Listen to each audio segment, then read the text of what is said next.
இந்தியாவிற்கு எதிரான 2வது டெஸ்ட் போட்டியில் முத்துசாமி முதல் சர்வதேச சதமடித்து அசத்தினார்.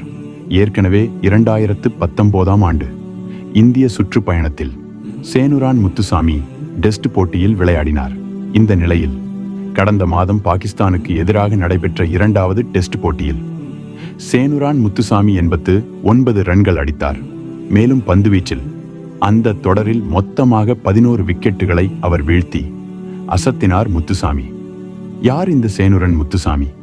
இந்திய வம்சாவளியான சேனுரான் முத்துசாமி. அவர் தாத்தா தமிழ்நாட்டின் நாகப்பட்டினத்தை சேர்ந்தவர். அவர் தாத்தா தென்னாப்பிரிக்காவில் குடியேறினார். தென்னாப்பிரிக்காவில் 1994 பிப்ரவரி 22ஆம் தேதி சேனுரன் முத்துசாமி பிறந்தார். இவரது பூர்வீகம் நாகப்பட்டினம். தமிழக கலாச்சாரத்தை தொடர்ந்து பின்பற்றி வருகிறார். சமூக அறிவியலில் பட்டம் பெற்ற சேனுரன் முத்துசாமி பள்ளியில் தனது கிரிக்கெட் வாழ்க்கையை தொடங்கினார். சேனுரன் முத்துசாமி